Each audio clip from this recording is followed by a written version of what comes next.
उदाहरण 7। एक समांतर श्रेणी में 50 पद है जिसका तीसरा पद 12 है और अंतिम पद 106 है। इसका 29वां पद ज्ञात कीजिए। हल। माना समांतर श्रेणी का प्रथम पद A और सर्वांतर D है।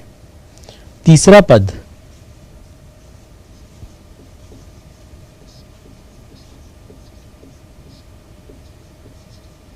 प्रश्न अनुसार तीसरा पद हमारे पास 12 दिया है। या हम A3 बराबर 12 लिख सकते हैं, या हम सूत्र लगाएंगे तो A धन n ऋण 1 में n के स्थान पे हम 3 ऋण 1 और गुणा D बराबर 12, या A धन 3 ऋण 1 2D बराबर 12। तो A धन 2D बराबर 12 को हम समीकरण 1 मान लेते हैं। और अंतिम पद 106 है, तो 50वां पद हमारा बराबर 106 होगा। या हम इसे A50 बराबर 106 लिख सकते हैं। अब कहीं हम सूत्र लिखेंगे an का, तो A धन n के स्थान पे हम 50 लिखेंगे, 50 ऋण 1 कोष्टक बंद D बराबर 106। कोष्टक को हम हल करेंगे तो हमें प्राप्त होगा A धन 50 में से 1 गया तो 49 D बराबर 106। इसे हम समीकरण 2 मान लेते हैं। समीकरण 2 में से समीकरण 1 को घटाने पर हमारा जो समीकरण 2 है वह यह है A धन 49 D बराबर 106। और इसमें से हम दूसरे समीकरण से पहला समीकरण घटा रहे हैं, तो A धन 2D बराबर 12। अब इसे हम घटाने के लिए दूसरे समीकरण का चिन्ह बदले जाएंगे, तो ये धन का ऋण हुआ और यहाँ पे भी ऋण होगा। तो A में से ऋण A को घटाएंगे तो 0 प्राप्त होगा। उसी तरह से 49D में से 2D को घटाएंगे, 49D ऋण 2D बराबर 47D बराबर 106 में से 12 को घटाएंगे तो हमें 94 प्राप्त होगा। या D बराबर हम 94/47 लिखेंगे। इसी तरह से D का मान हमें प्राप्त होगा, 47 दूनी 94 होता है, तो D का मान हमें 2 प्राप्त होता है। ये हम इसे समीकरण 3 ले लेते हैं। आगे देखते हैं अगले पृष्ठ पर। हमारे पास सर्वांतर D बराबर 2 प्राप्त हुआ था, जिसे हमने समीकरण 3 नाम दिया था।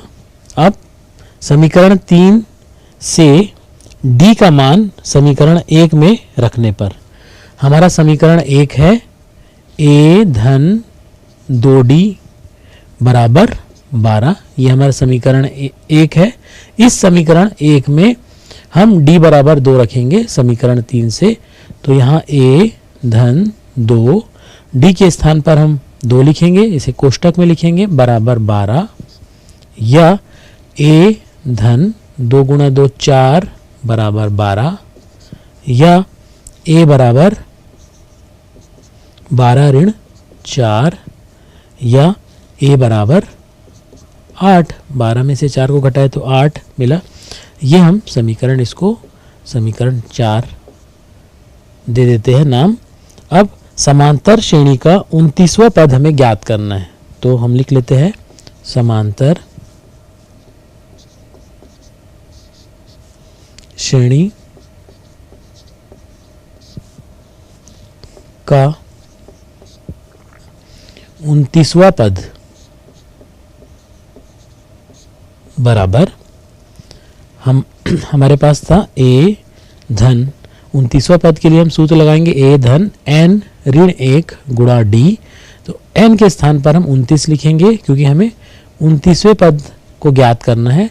तो a धन n की जगह स्थान पे 29 ऋण 1 और d का मान d के स्थान पे हम d लिख लेते हैं बराबर a का मान हमने 8 निकाला है तो a के स्थान पर 8 रखे, 29 में से 1 को घटाए तो 28 और इसे हम कोष्टक में लिख लेते हैं।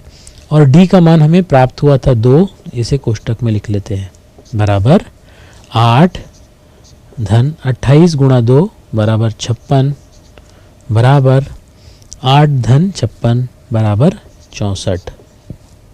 इसलिए समांतर श्रेणी का 29वां पद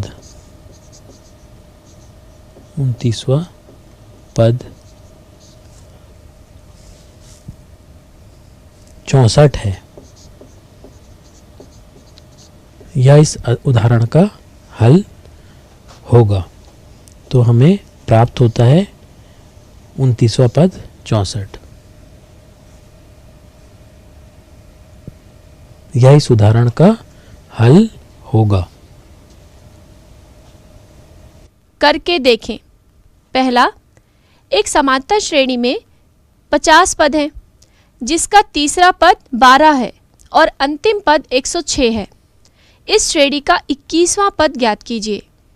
दूसरा, एक समांतर श्रेणी का प्रथम पद 10 और सार्वंतर ऋण 3 है। 11वां पद ज्ञात कीजिए। समांतर श्रेणियां कई तरह के सवाल हल करने में मदद कर सकती है। आइए इसे भी कुछ उदाहरणों से समझें।